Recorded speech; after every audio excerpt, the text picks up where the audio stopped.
Hi hello ನಮಸ್ಕಾರ ವೀಕ್ಷಕರೇ, ನಾನು ನಿಮ್ಮ ಡಾಕ್ಟರ್ ಸಂಹಿತಾ ಉಪಾಧ್ಯಾಯ. ಎಲ್ಲರೂ ಕ್ಷೇಮವಾಗಿದ್ದೀರಾ ಎಂದು ಭಾವಿಸ್ತಾ ಇದ್ದೇನೆ ವೀಕ್ಷಕರೇ. ಹಾಗಿದ್ರೆ ಸ್ನೇಹಿತರೆ, ಇವತ್ತಿನ ಒಂದು ವಿಡಿಯೋ ಅಂದರೆ ನಾವೆಲ್ಲರೂ ಕೂಡ ಒಂದು ನೌಕರಿ ಏನಿದೆ ಅಥವಾ ಜಾಬ್ ಏನಿದೆ ಇದು ಗೌರ್ಮೆಂಟ್ ಆಗಿರಬೇಕು ಅಂತ ಬಯಸುವವರು ಅಲ್ವಾ. ಹಾಗಿದ್ರೆ ಇಲ್ಲಿ ನೋಡಿ ಒಂದು ಸಿಹಿ ಸುದ್ದಿ ನಿಮಗೆ. ಸೊ ಕೇಂದ್ರದಿಂದ ಒಂದು ಸಿಹಿ ಸುದ್ದಿಯನ್ನು ಕೊಟ್ಟಿದ್ದಾರೆ. ಅದೇನು ಅಂತ ತಿಳಿಯೋಕ್ಕಿಂತ ಮುಂಚೆ ಎಲ್ಲರೂ ಈ ಒಂದು ವಿಡಿಯೋನ ಕೊನೆ ತನಕ ನೋಡಿ, ಯಾಕಂದರೆ ತುಂಬ ಯೂಸ್ಫುಲ್ ಆಗಿದೆ ಅಂತ ನಾನು ಹೇಳ್ತಾ ಇದ್ದೇನೆ. ಸೊ ಕೇಂದ್ರ ಒಂದು ಹೊಸ ಯೋಜನೆಯನ್ನು ಬಿಟ್ಟಿದೆ. ಏನಂದರೆ ಕೇಂದ್ರದ ಈ ಹೊಸ ಯೋಜನೆಯಲ್ಲಿ ಈಗ ಪ್ರತಿ ಕುಟುಂಬಕ್ಕೆ ಒಂದು ಸರ್ಕಾರಿ ಉದ್ಯೋಗ ಅಂತ ಹೇಳ್ತಾ ಇದ್ದಾರೆ. ಸೊ ಹಾಗಿದ್ರೆ ನೀವೇನು ಮಾಡಬೇಕು, ಬೇಗನೆ ಅರ್ಜಿ ಸಲ್ಲಿಸಬೇಕು ಅಂತ ನಾನು ಹೇಳ್ತಾ ಇದ್ದೇನೆ. ಸೊ ಅದನ್ನು ಸುವರ್ಣ ಅವಕಾಶ ಅಂತಲೇ ಹೇಳಬೇಕು. ಸೊ ಪ್ರತಿಯೊಂದು ಕುಟುಂಬಕ್ಕೊಂದು ಸರ್ಕಾರಿ ಉದ್ಯೋಗ ಇದು ಕೇಂದ್ರದ ಹೊಸ ಗ್ಯಾರಂಟಿ ಆಗಿದೆ ವೀಕ್ಷಕರೇ. ಹಾಗಿದ್ರೆ ಇದ್ರ ಬಗ್ಗೆ ಎಲ್ಲದ್ರ ಬಗ್ಗೆ ನಾನೀಗ ಈ ಒಂದು ವಿಡಿಯೋದಲ್ಲಿ ಹೇಳ್ತೇನೆ. ಇದೊಂದು ಸುವರ್ಣ ಅವಕಾಶ ಅಂತಲೇ ಹೇಳ್ಬೋದು. ಸೊ ಈ ಯೋಜನೆಯ ಒಂದು ಉದ್ದೇಶವೇನು, ಹಾಗೆ ಈ ಯೋಜನೆ ಯಾರಿಗೆ ಜಾರಿಯಾಗುತ್ತೆ, ಹಾಗೆ ಅರ್ಹತಾ ಮಾನದಂಡಗಳೇನು, ಹಾಗೆ ಅರ್ಜಿ ಸಲ್ಲಿಸುವುದು ಹೇಗೆ, ಇನ್ನು ಅಗತ್ಯ ದಾಖಲಾತಿಗಳು ಏನು ಬೇಕು, ನೀವು ಹೇಗೆ ಅರ್ಜಿಯನ್ನು ಸಲ್ಲಿಸ್ಬೋದು, ಇನ್ನು ಉದ್ಯೋಗದ ವಿಧಗಳು ಯಾವುವು, ಹಾಗೆ ಒಂದು ಆಯ್ಕೆಯ ಪ್ರಕ್ರಿಯೆ ಹೇಗೆ, ಇನ್ನೋದ್ರ ಬಗ್ಗೆ ಎಲ್ಲದ್ರ ಬಗ್ಗೆ ನಾನು ಈ ಒಂದು ವಿಡಿಯೋದಲ್ಲಿ ಹೇಳ್ತೇನೆ ವೀಕ್ಷಕರೇ. ಹಾಗಿದ್ರೆ ನೀವೇನು ಮಾಡಬೇಕು, ಕೊನೆಯ ತನಕ ತಪ್ಪದೆ ಈ ಒಂದು ವಿಡಿಯೋನ ನೋಡಿ ಅಂತ ಹೇಳ್ತಾ ಇದ್ದಾರೆ. ಸೊ ಇದು ತುಂಬಾ ಯೂಸ್ಫುಲ್ ನಿಮಗೆ. ಸೊ ನೀವೆಲ್ಲರೂ ಕೂಡ ಒಂದು ಸರ್ಕಾರಿ ಉದ್ಯೋಗದಲ್ಲಿರಬೇಕು ಅಂತ ಕೂಡ ಬಯಸುವವರಾಗಿರ್ತೀರ. ಹಾಗಿದ್ರೆ ಎಲ್ಲರೂ ಕೂಡ ಒಂದು ಸರ್ಕಾರಿ ಉದ್ಯೋಗವನ್ನು ತಗೋಬೇಕು. ನಾವು ಆ ಒಂದು ಸರ್ಕಾರಿ ಉದ್ಯೋಗ ತುಂಬ ಸೇಫ್ಟಿ, ಹಾಗೆ ತುಂಬ ಒಂದು ಯೂಸ್ಫುಲ್ ಆಗಿದೆ ಅಂತ ಕೂಡ ನೀವು ಅನ್ಕೋತೀರಲ್ವಾ. ಹಾಗಿದ್ರೆ ಸರ್ಕಾರದ ಈ ಒಂದು ಹೊಸ ಯೋಜನೆ ಅಡಿ ನಿಮಗೆ ಒಂದು ಸರ್ಕಾರಿ ಉದ್ಯೋಗವನ್ನು ಪಡೆಯುವ ಸುವರ್ಣ ಅವಕಾಶವಿದೆ ವೀಕ್ಷಕರೇ. ಹಾಗಿದ್ರೆ ಹೇಗೆ ಪಡ್ಕೋಬೋದು ಅನ್ನೋದ್ರ ಬಗ್ಗೆ ನಾನು ಈ ಒಂದು ವಿಡಿಯೋದಲ್ಲಿ ಹೇಳ್ತೇನೆ. ಹಾಗಿದ್ರೆ ಕೊನೆಯ ತನಕ ತಪ್ಪದೇ ಒಂದು ವಿಡಿಯೋನ ವೀಕ್ಷಣೆ ಮಾಡಿ ಅಂತ ಹೇಳ್ತಾ ಇದ್ದೇನೆ ವೀಕ್ಷಕರೇ.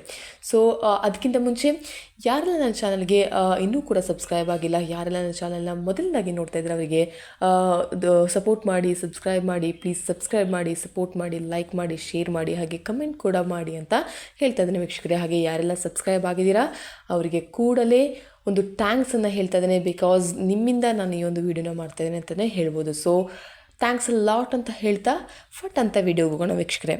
ಹಾಗಾದರೆ ಸ್ನೇಹಿತರೆ, ಏನಿದು ಕೇಂದ್ರದ ಈ ಹೊಸ ಯೋಜನೆ ಅಂತ ನಾವು ನೋಡ್ಕೊಳ್ಳೋಣ. ಸೊ ಕೇಂದ್ರದ ಯೋಜನೆಗಳೇನಿದೆ ಅದು ಯಾವತ್ತೂ ಪಕ್ಕಾ ಆಗಿರುತ್ತೆ, ಹಾಗೂ ಆ ಒಂದು ಯೋಜನೆಗಳನ್ನ ಜಾರಿಗೆ ತಂದೇ ತರುತ್ತೆ ಅಂತ ನಿಮಗೆಲ್ಲರಿಗೂ ಗೊತ್ತಿದೆ. ಸೊ ಈ ಒಂದು ಹೊಸ ಯೋಜನೆಯಲ್ಲಿ ಪ್ರತಿಯೊಂದು ಕುಟುಂಬಕ್ಕೊಂದು ಸರ್ಕಾರಿ ಉದ್ಯೋಗ ಅಂತ ಹೇಳ್ತಾ ಇದ್ದಾರೆ. ಸೊ ಬೇಗನೆ ಕೂಡಲೇ ನೀವು ಈ ಒಂದು ಅರ್ಹತೆಯಲ್ಲಿ ಇದ್ದೀರಾ ಅಂದರೆ ಕೂಡಲೇ ಒಂದು ಅರ್ಜಿಯನ್ನು ಸಲ್ಲಿಸಿ ಅಂತ ಕೂಡ ನಾನು ಹೇಳ್ತಾ ಇದ್ದೇನೆ. ಸೊ ಸುವರ್ಣ ಅವಕಾಶ ವೀಕ್ಷಕರೇ, ಸುವರ್ಣ ಅವಕಾಶ. ಸೊ ಪ್ರತಿ ಕುಟುಂಬಕ್ಕೆ ಒಂದು ಸರ್ಕಾರಿ ಉದ್ಯೋಗ ಗ್ಯಾರಂಟಿಯನ್ನು ಸರ್ಕಾರ ಕೊಟ್ಟಿದೆ.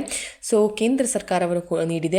ಇನ್ನು ಕೇಂದ್ರ ಸರ್ಕಾರದ ಹೊಸ ಯೋಜನೆ, ಈ ಯೋಜನೆಯಲ್ಲಿ ನಿಮ್ಮ ಭವಿಷ್ಯ ಕಟ್ಟಿಕೊಳ್ಳಲು ಹಿಂದೆ ಒಂದು ಹೋಗಿ ಅರ್ಜಿಯನ್ನು ಸಲ್ಲಿಸಿ ಅಂತ ಕೂಡ ನಾನು ಹೇಳ್ತಾ ಇದ್ದೇನೆ. ಸೊ ಇದೇ ರೀತಿಯ ಎಲ್ಲ ಒಂದು ಮಾಹಿತಿಗಳಿಗಾಗಿ ನನ್ನ ಈ ಒಂದು ಯೂಟ್ಯೂಬ್ ಚಾನಲ್ನ ಸಬ್ಸ್ಕ್ರೈಬ್ ಮಾಡಿ ಅಂತ ಕೂಡ ಹೇಳ್ತಾ ಇದ್ದೇನೆ ವೀಕ್ಷಕರೇ. ಸೊ ಹೌದು ಸ್ನೇಹಿತರೆ, ಕೇಂದ್ರ ಸರ್ಕಾರದ ಮಹತ್ವಾಕಾಂಕ್ಷಿ ಯೋಜನೆ ಒಂದು ಕುಟುಂಬ ಒಂದು ಉದ್ಯೋಗ. ಹೌದು, ಎಲ್ಲ ಯೋಜನೆಗಳಲ್ಲಿ ಇದು ಒಂದು ಯೋಜನೆ ಅಂತ ಹೇಳ್ಬೋದು. ಒಂದು ಕುಟುಂಬ ಒಂದು ಉದ್ಯೋಗ. ಇನ್ನು ಪ್ರತಿಯೊಬ್ಬರಿಗೆ ಸರ್ಕಾರಿ ಹುದ್ದೆಗೆ ಅವಕಾಶವಿದೆ ಇಲ್ಲಿ. ಸೊ ಅರ್ಜಿಯನ್ನು ಸಲ್ಲಿಸಲು ಬೇಗನೆ ಈ ಒಂದು ವಿಡಿಯೋನ ಫುಲ್ಲಾಗಿ ನೋಡಿ ಅರ್ಹತೆಯನ್ನು ತಿಳ್ಕೊಳ್ಳಿ, ಹಾಗೆ ಅರ್ಜಿಯನ್ನು ಹಾಕಿ ಅಂತ ಕೂಡ ಹೇಳ್ತಾ ಇದ್ದೇನೆ ವೀಕ್ಷಕರೇ. ಸೊ ಭಾರತ ಸರ್ಕಾರವು ಒಂದು ಕುಟುಂಬ ಒಂದು ಉದ್ಯೋಗ ಯೋಜನೆ 2025 ನೆನಪಿನಲ್ಲಿ ಇಟ್ಕೊಳ್ಳಿ, 2025.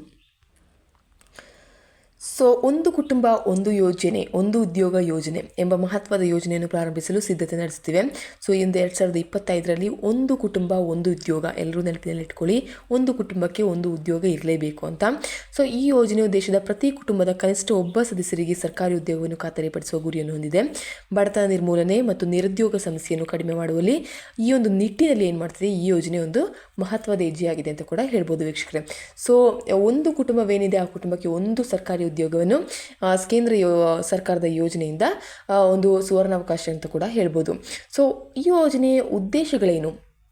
ಸೊ ಈ ಯೋಜನೆಗಿರುವ ಉದ್ದೇಶವೇನು ಎಂದರೆ ಮುಖ್ಯವಾಗಿ ನಿರುದ್ಯೋಗವನ್ನು ಕಡಿಮೆ ಮಾಡುವುದು, ನಿರುದ್ಯೋಗವೇನಿದೆ ಅದನ್ನ ಕಡಿಮೆ ಮಾಡುವುದು, ಮತ್ತು ಪ್ರತಿ ಕುಟುಂಬಕ್ಕೂ ಆರ್ಥಿಕ ಭದ್ರತೆಯನ್ನು ಒದಗಿಸುವುದು.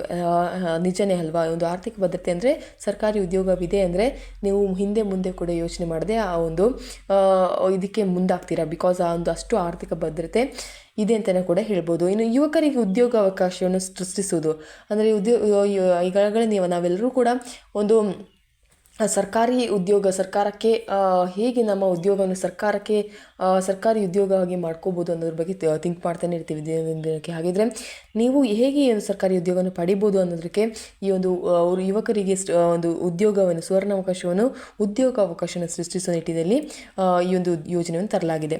ಇನ್ನು ಬಡತನವನ್ನು ನಿರ್ಮೂಲನೆ ಮಾಡೋದು, ಬಡತನ ಏನಿದೆ ಅದನ್ನು ನಿರ್ಮೂಲನೆ ಮಾಡಲಿಕ್ಕೋಸ್ಕರ ಈ ಒಂದು ಯೋಜನೆಯನ್ನು ತರ್ತಾ ಇದ್ದಾರೆ.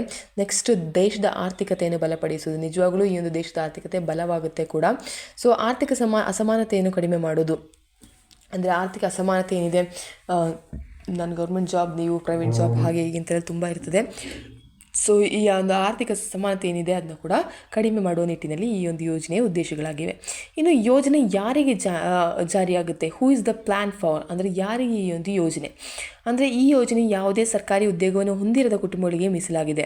ಓಕೆನಾ. ಸೊ ಆಲ್ರೆಡಿ ಒಂದು ಕುಟುಂಬದಲ್ಲಿ ಒಂದು 4 ಜನ 5 ಜನ ಇರ್ತೀರಾ, ಅದರಲ್ಲಿ ಒಬ್ಬರಿಗೆ ಉದ್ಯೋಗವಿದೆ, ಸರ್ಕಾರಿ ಉದ್ಯೋಗವಿದೆ ಅಂತ ಇದ್ದರೆ ನೀವು ಪುನಃ ಹೋಗಿ ಅಪ್ಲಿಕೇಶನ್ ಆಗುವಾಗೆ ಇಲ್ಲ. ಓಕೆನಾ. ಸೊ ವಿಶೇಷವಾಗಿ ಆರ್ಥಿಕವಾಗಿ ದುರ್ಬಲ ವರ್ಗಗಳು ಅಂದರೆ EWS, ಇತರ ಹಿಂದುಳಿದ ವರ್ಗಗಳು, OBC, ನೆಕ್ಸ್ಟ್ ಪರಿಶಿಷ್ಟ ಜಾತಿಗಳು, SC ಮತ್ತು ST, ಪರಿಶಿಷ್ಟ ಪಂಗಡಗಳು ಈ ಯೋಜನೆಯಿಂದ ಪ್ರಯೋಜನ ಪಡೆಯಲಿದ್ದಾರೆ. ಅಂದರೆ EWS, OBC ಮತ್ತು SC STಗಳು ವಿಶೇಷವಾಗಿ ಈ ಯೋಜನೆಯಡಿ ಈ ಒಂದು ಪ್ರಯೋಜನ ಏನಿದೆ ಅದನ್ನ ಪಡೆಯಲಿದ್ದಾರೆ. ಹೋಗಿದ್ರೆ ನೀವು OBC, SC ST, EWS ಎಲ್ಲ ಆಗಿದ್ದರೆ ಬೇಗನೆ ಹೋಗಿ ಅರ್ಜಿಯನ್ನು ಸಲ್ಲಿಸಿ ಅಂತ ಹೇಳ್ತೇನೆ.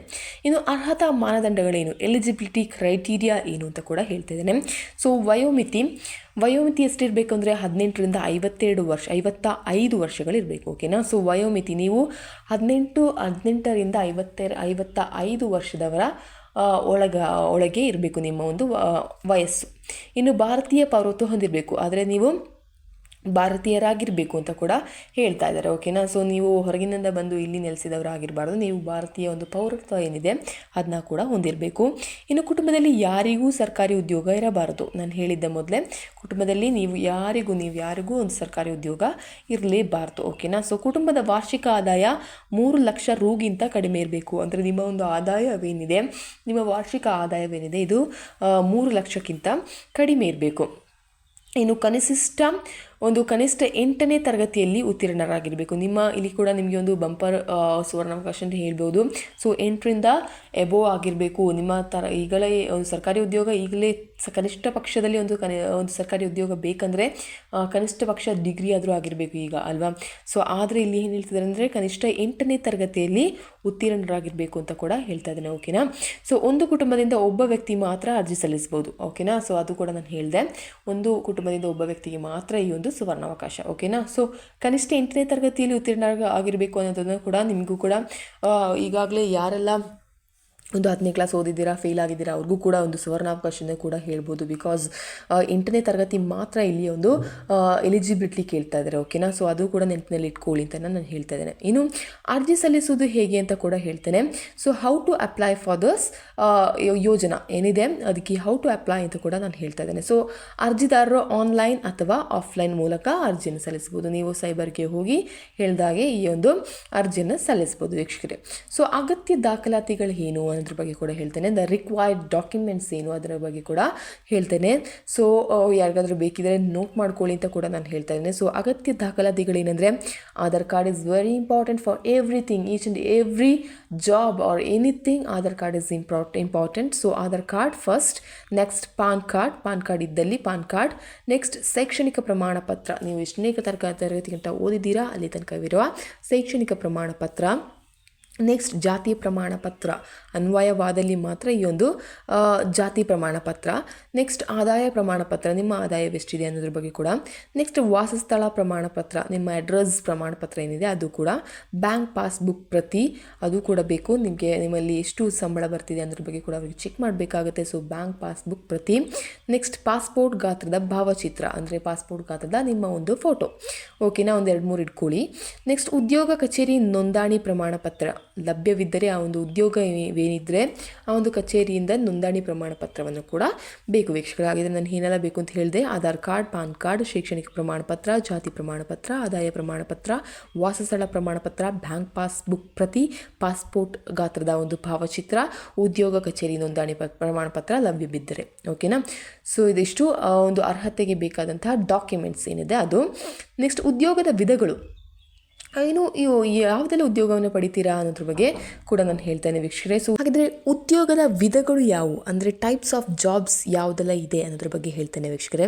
ಸೊ ಯಾವುದೆಲ್ಲ ರೀತಿಯ ಟೈಪ್ಸ್ ಆಫ್ ಜಾಬ್ಸ್ ಇದೆ, ಹೇಗೆ ನಿಮಗೆ ಆ ಒಂದು ಜಾಬ್ಸ್ಗೆ ಅಪ್ಲೈ ಮಾಡ್ಬೋದು ಅನ್ನೋದ್ರ ಬಗ್ಗೆ ಹೇಳ್ತೇನೆ.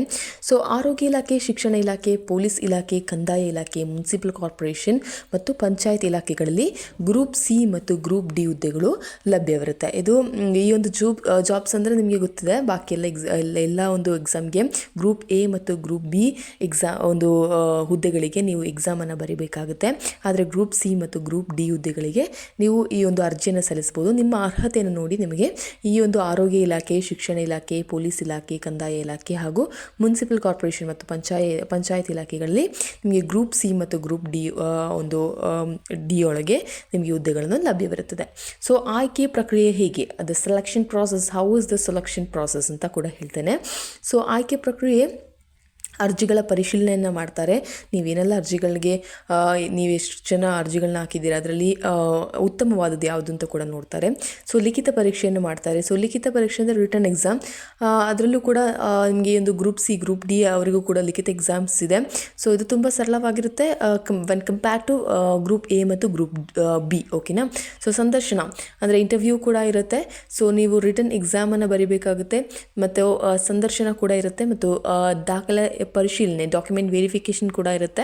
ನೆಕ್ಸ್ಟ್ ಅಂತಿಮ ಆಯ್ಕೆ ಕೂಡ ನಿಮ್ಮನ್ನು ಮಾಡ್ತಾರೆ. ಸೊ 8ನೇ ಕ್ಲಾಸ್ ಮೇಲ್ಪಟ್ಟವರು ಎಲ್ಲರೂ ಕೂಡ ನೀವು ಈ ಒಂದು ಹುದ್ದೆಗಳಿಗೆ ಅರ್ಜಿಯನ್ನು ಸಲ್ಲಿಸ್ಬೋದು ಅಂತ ಕೂಡ ಹೇಳ್ತಾ ಇದ್ದಾರೆ. ಸೊ ಇದರಲ್ಲಿ ನೀವು ಬೆಸ್ಟ್ ಆಗಿದ್ದರೆ ನಿಮಗೆ ಈ ಒಂದು ಗೌರ್ಮೆಂಟ್ ಜಾಬ್ ಇದೆ, ಇದು ಪಕ್ಕಾನೇ ಸಿಗುತ್ತೆ. ಓಕೆನಾ ವೀಕ್ಷಕರೇ. ಸೊ ಒಂದು ಕುಟುಂಬದ ಒಂದು ಉದ್ಯೋಗ ಯೋಜನೆ, ಒಂದು ಕುಟುಂಬ ಒಂದು ಉದ್ಯೋಗ ಯೋಜನೆ 2025 ಒಂದು ಮಹತ್ವದ ಯೋಜನೆ ಆಗಿದ್ದು, ಇದು ದೇಶದ ನಿರುದ್ಯೋಗ ಸಮಸ್ಯೆಯನ್ನು ಕಡಿಮೆ ಮಾಡಲು ಮತ್ತು ಬಡತನ ನಿರ್ಮೂಲನೆ ಮಾಡಲು ಸಹಾಯ ಮಾಡುತ್ತೆ.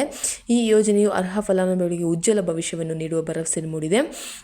ಹಾಗಾಗಿ ಅರ್ಹರು ಹಿಂದೆ ಅರ್ಜಿ ಸಲ್ಲಿಸಿ ಮತ್ತು ಸರ್ಕಾರಿ ಉದ್ಯೋಗವನ್ನು ನಿಮ್ಮದಾಗಿಸಿಕೊಳ್ಳಿ ಅಂತ ಕೂಡ ನಾನು ಹೇಳ್ತಾ ಇದ್ದೇನೆ. ಸೊ ಈ ಒಂದು when compare to group A ಮತ್ತು ಗ್ರೂಪ್ ಡಿ ಈ ಒಂದು ಉದ್ಯೋಗ ಅವಕಾಶವೇನಿದೆ ಇದು ತುಂಬಾ ನಿಮಗೆ ಉಪಯೋಗಕಾರಿ ಅಂತ ಕೂಡ ನಾನು ಹೇಳ್ತಾ ಇದ್ದೇನೆ ವೀಕ್ಷಕರೇ. ಹಾಗಿದ್ರೆ ನೀವು ಬೇಗನೆ ನಿಮಗೆ ಸರ್ಕಾರಿ ಉದ್ಯೋಗ ಬೇಗಿದ್ರೆ ಹೋಗಿ ಈ ಒಂದು ಅರ್ಜಿಗೆ ಈ ಒಂದು ಉದ್ಯೋಗಕ್ಕೆ ಅರ್ಜಿಯನ್ನು ಸಲ್ಲಿಸಿ ಅಂತ ಕೂಡ ನಾನು ಹೇಳ್ತಾ ಇದ್ದೇನೆ ವೀಕ್ಷಕರೇ. ಹಾಗಿದ್ರೆ ಈ ಒಂದು ವಿಡಿಯೋ ನಿಮಗೆ ತುಂಬಾ ಅನುಕೂಲವಾಗಿದೆ ಅಂತ ಅಂದ್ಕೊಳ್ತಾ ನೆಕ್ಸ್ಟ್ ಮುಂದಿನ ವಿಡಿಯೋದಲ್ಲಿ ನೋಡೋಣ. ನಾನು ಹೀಗೇ ಹೊಸ ಅಪ್ಡೇಟ್ಗಳ ಬಗ್ಗೆ ನಿಮಗೆ ಮಾಹಿತಿಯನ್ನು ನೀಡ್ತಾ ಇರ್ತೇನೆ.